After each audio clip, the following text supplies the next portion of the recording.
খুবই কম তেল মশলাতে আজকে একটি স্বাস্থ্যকর রান্না আপনাদের সঙ্গে শেয়ার করছি। রেসিপিটি একটু অন্যরকম হলেও খেতে বেশ ভালো। ছোট মাছের আমরা তো অনেক রেসিপি খেয়ে থাকি, তবে আজকের রেসিপিটি আশা করব আপনাদের ভালো লাগবে। খুবই অল্প সামান্য উপকরণে ও সহজভাবে তৈরি আজকের এই রেসিপিটি। দেরি না করে শুরু করছি আজকের রেসিপি। নমস্কার, আমি তন্দ্রা আর আপনারা দেখছেন আমার হেসেলে আজকের রেসিপি।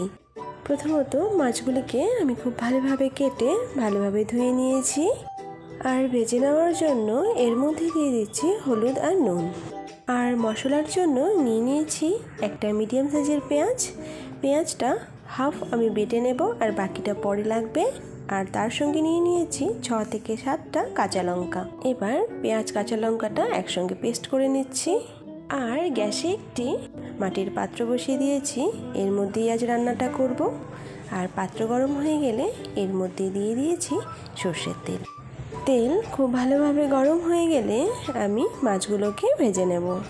একটা একটা করে এভাবে মাছগুলো সাবধানে ছেড়ে দিয়ে ভেজে নেব। মাছগুলো এই পাশ থেকে ভাজা হয়ে গেলে আমি উল্টে নিয়ে বাকি অপর পাশটাও ভালোভাবে ভেজে নিচ্ছি। মাছ ভাজা হয়ে গেলে এবার আমি নামিয়ে নিচ্ছি। সবগুলো মাছ আমি একবারে ভাজতে পারিনি বলে আমি মাছগুলোকে দুবারে ভেজে নেব। সবগুলো মাছ ভেজে নেওয়ার পর ওই তেলের মধ্যে দিয়ে দিচ্ছি আরও সামান্য সর্ষের তেল। তেল গরম হয়ে যাওয়ার পর এই তেলের মধ্যে দিয়ে দিচ্ছি পেঁয়াজ কুচি। এবার এই পেঁয়াজটাকে একটু ভেজে নেব।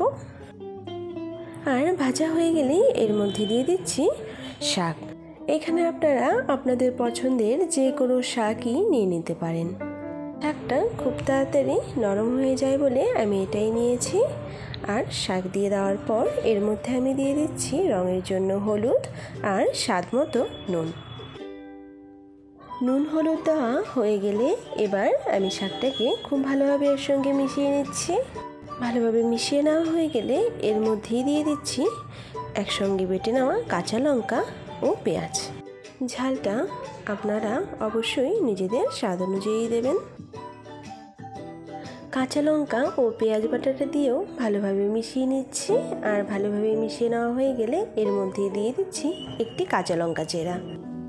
শাক থেকে কিন্তু জল ছাড়তে শুরু করেছে, এবার সেদ্ধ হওয়ার জন্য একটু ঢেকে দিতে হবে। যেহেতু শাক থেকে কিছুটা জল ছাড়ছে তাই আমি আলাদা করে আর জল না দিয়েই ঢেকে দিচ্ছি।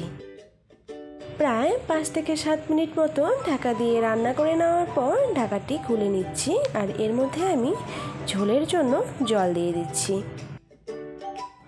ঝোল দিয়ে একটু নেড়েচেড়ে নিয়ে ঝোলটা ফুটে যাওয়ার জন্য আবারও ঢেকে দিচ্ছি। ঝোলটা খুব ভালোভাবে ফুটে গেছে আর এর মধ্যে এবার দিয়ে দেব ভেজে রাখা মাছগুলো দিয়ে দেওয়া হয়ে গেলে এবার আরও কিছুক্ষণ জাল করে নিতে হবে। এখানে এরকম ছোট মাছের জায়গায় আপনারা কিন্তু আপনাদের পছন্দের যে কোনো মাছ দিয়ে এই রেসিপিটি বানিয়ে নিতে পারেন। শীতকালে যেহেতু বিভিন্ন ধরনেরই শাক পাওয়া যায়, তাই আমরা যে কোনো শাক দিয়ে এইরকম একটি রেসিপি বানিয়ে নিতে পারি।